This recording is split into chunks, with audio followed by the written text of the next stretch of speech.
Yeah, we get into these ruts as older guys too, where we've just got to prove something, right?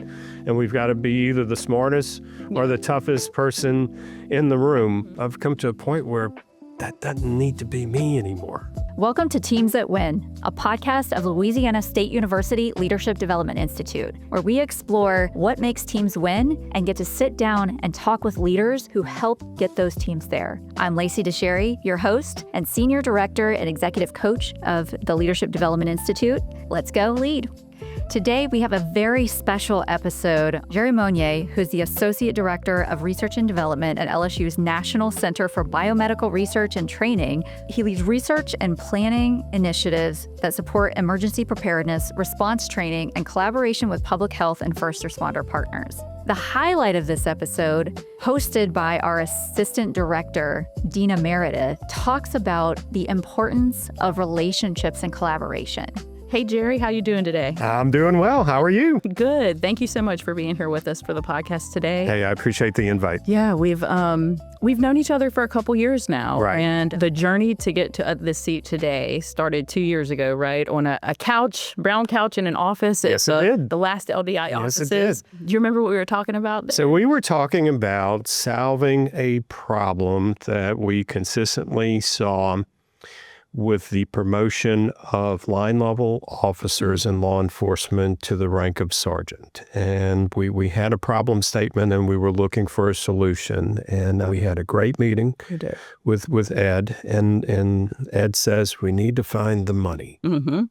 So I said, well, I'll take that on as a challenge. And then we partnered with Chief Marshall Walters at LSU Police Department, and we were successful in applying for a COPS grant, Community-Oriented Policing Services grant through the Department of Justice. But what impressed me was the amount of support that we received from our local law enforcement leadership here in the capital region of Louisiana. And we were able to put together a very effective program, delivered the pilot 3 times, and now we're ready to bring that product to market with LDI. Ready. This has been my first experience with first responders, law enforcement. It has been one of the most rewarding of my career. To meet the servant leaders behind the work in our community has been transformational for me. Can you tell me a little bit more about, your experience of going from that individual contributor to leading people and just kind of your leadership journey? That first transition from buddy to boss is often the hardest transition for many of us to work through in our professional careers or even professional careers. Yeah. Because of that buddy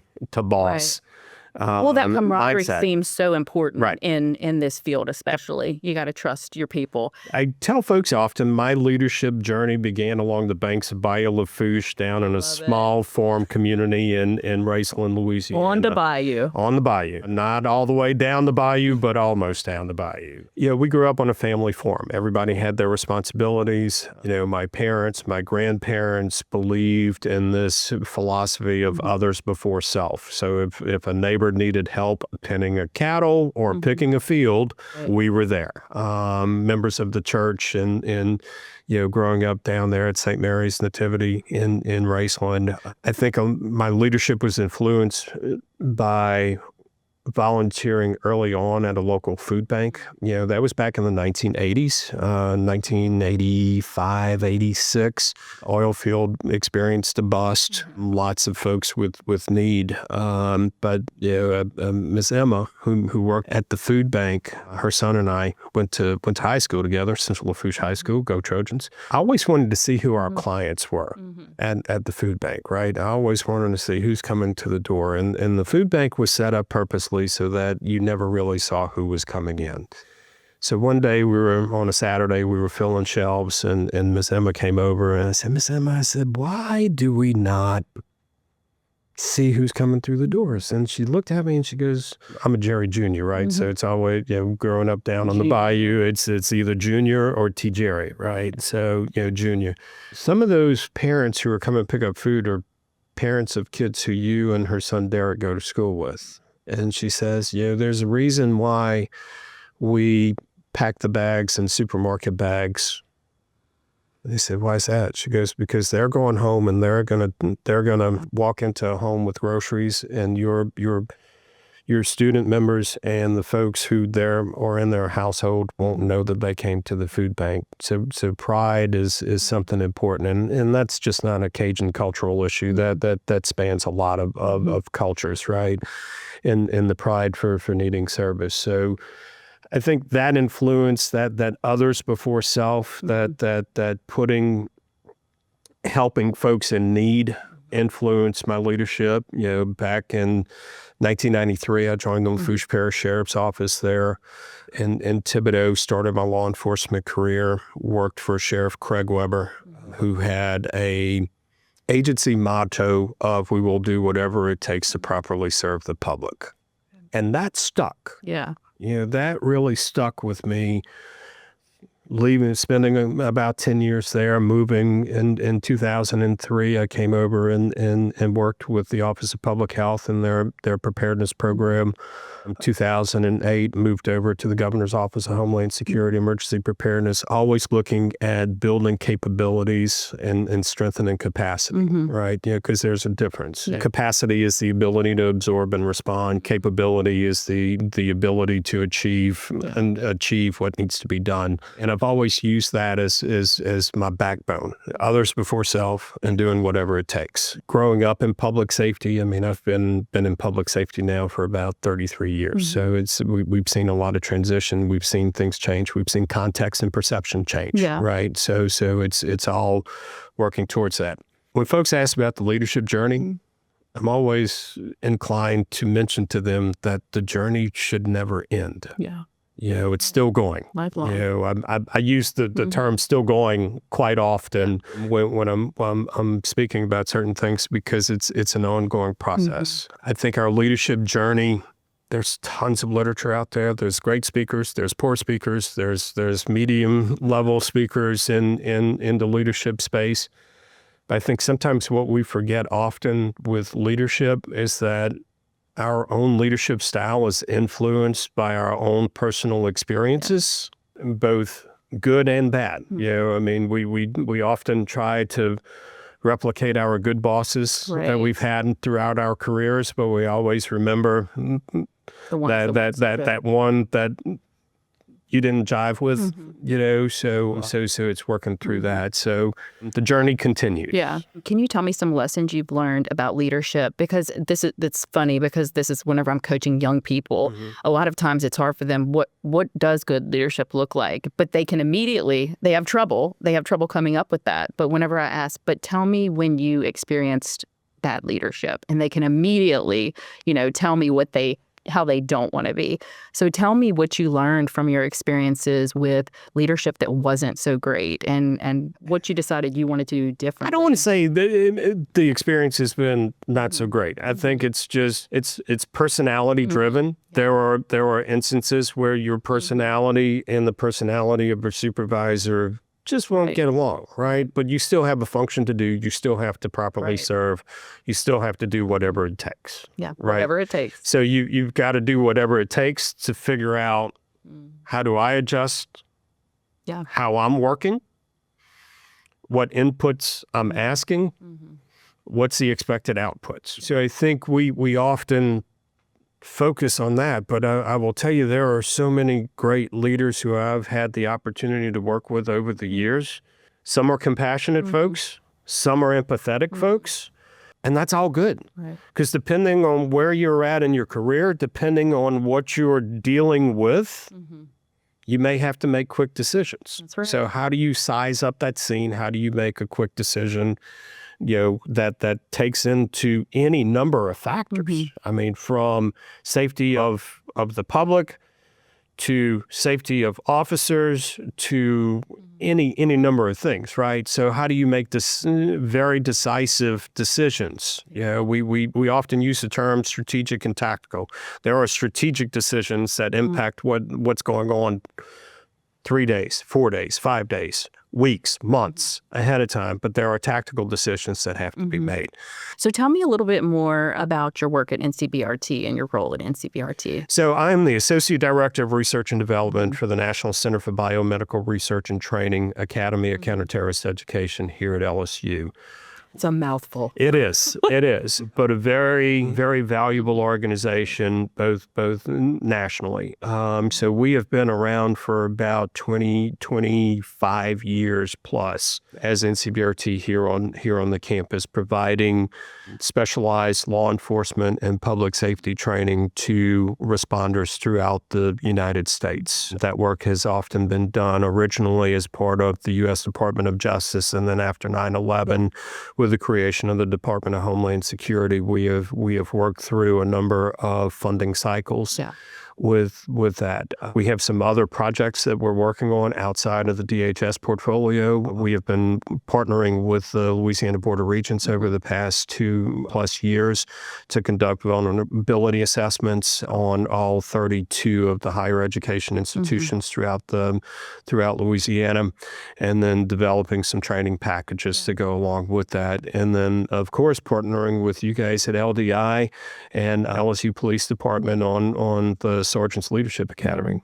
And what I'm hearing you say is, there's a big thing that we have in common, and that is really bridging theory to practice, right? Yep. And I feel like the connection that we've had has really been around, we respect the evidence base, the theory, the researcher in the tower doing the research. But what I think I was feeling in that room during Sergeant's Leadership Academy is that we're all super passionate about getting that information into the hands of the practitioners in the field. For us at LDI, that's, the leadership best practices, evidence base that we can give to somebody that's working in the organization across workforce sectors. Right. For you guys, that translates into sometimes life and death scenarios, right? If it's impact. So can you tell me about, some of your favorite projects where you saw that you were able to be impactful from bringing that theory to practice?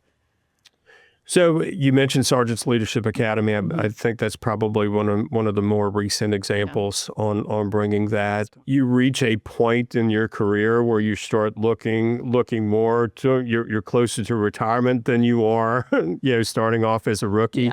And what are you passing along? What are you giving to the next generation? How are you providing the lessons that I learned over 30+ years in working within or around public safety, and then giving that to the next generation coming up? I think that's the critical piece there. It's understanding complexity and thinking through complexity. We often forget about that. I was having a conversation a couple of weeks ago with a colleague who works on the behavioral health side of public safety. And we have reached a point, I believe, where, because we have so many data inputs coming in from social media and technology and everything else, that we've almost forgotten how to synthesize information. To use it. To make decisions either critically at the moment or strategically. Yeah.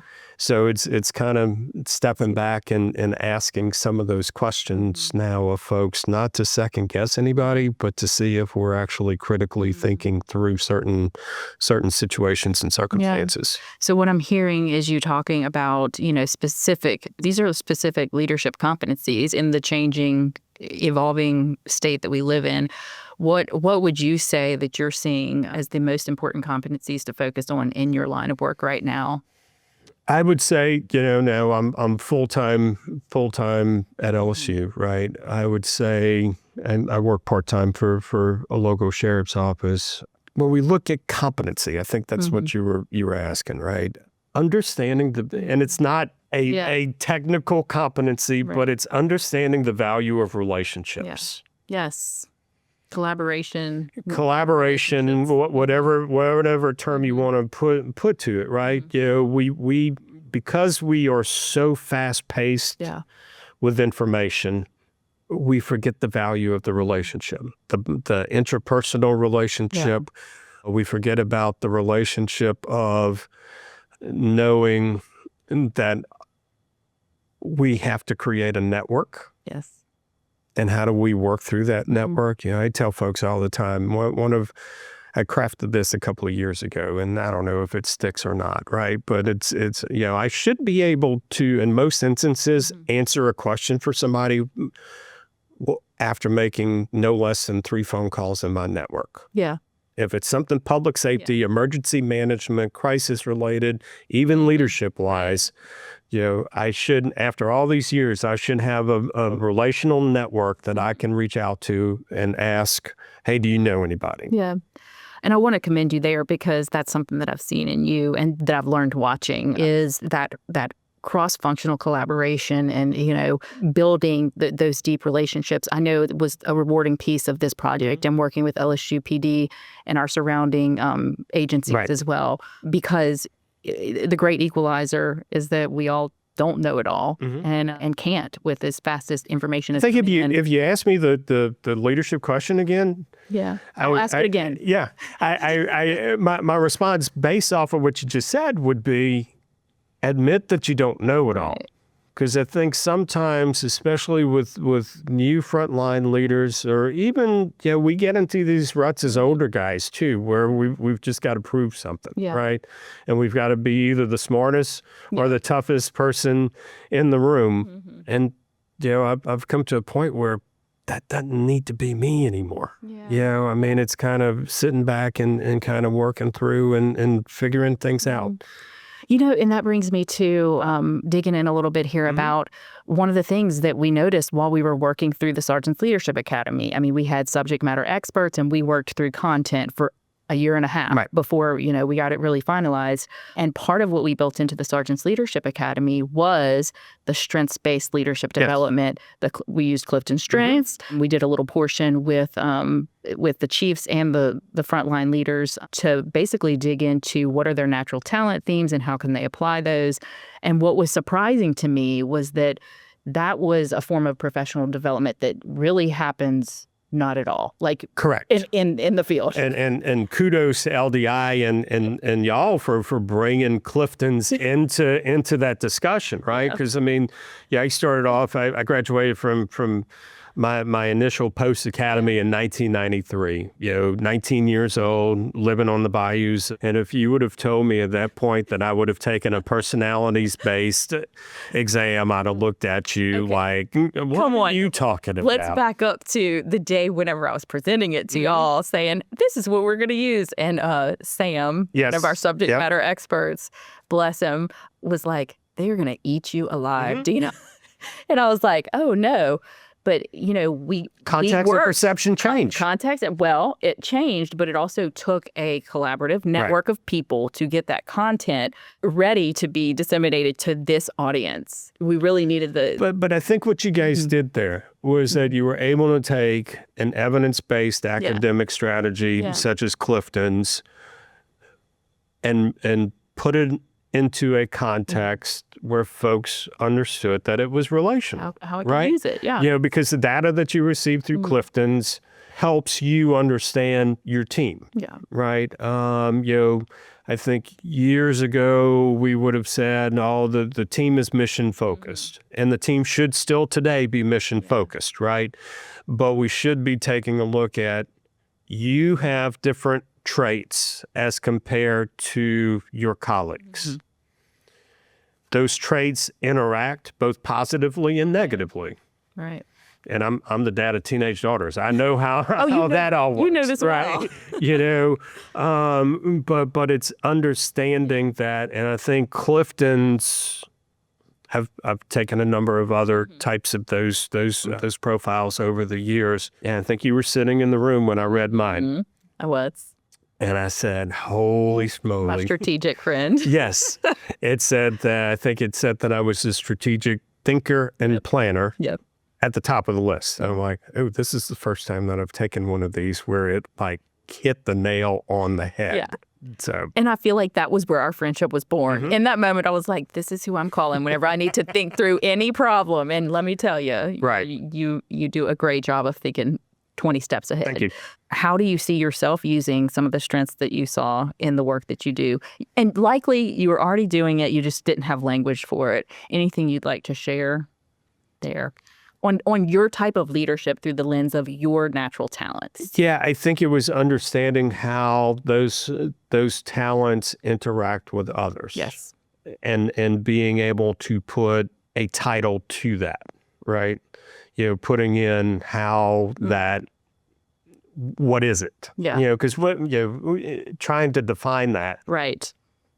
Why do I get along with this person better personally, but not professionally? And then with the strategies now, it's not them, it's probably me. Yeah, it's it is eye-opening, right? That seeing the bottom part of that, it's not that we ignore the places where we're not so strong. It's that we find complementary partnerships. Right. We find networks. We find collaborators to make the bigger things happen. So I love that. I think you're a great example of it. We have a great team here. We've got a great team of instructors and staff, curriculum developers, curriculum designers, operational coordinators and logistics coordinators, a great media team. Yeah. If you're watching this, shout out to the media team for all of the work that they're doing. I'm going to tell you, I wanted to jump in and give them a shout out too, because y'all got a special crew here. We do. They have done great work. We've produced a lot of products for the Board of Regents and other sponsors over the years, and kind of merged and worked through that whole transition from what traditional training was pre-COVID to what some of the more technology-based training opportunities are these days. So we continue to look at challenges. We continue to support our first responders. I think that, what shaped you, whatever it takes, that you've really taken that with you, because every experience I've had with the NCBRT team, from the curriculum developers working on the grant together, this team in the room recording us now, I see that in everybody that you're leading. So thank you so much, Jerry, for your time. And thanks for the opportunity. This was fun. It was. Not Let's as do it bad again. as you thought. It wasn't. Okay. It was great. You're easy to interview. Thank y'all for listening. If you want to partner with LSU, send us an email at ldi@lsu.edu. Now, let's go lead.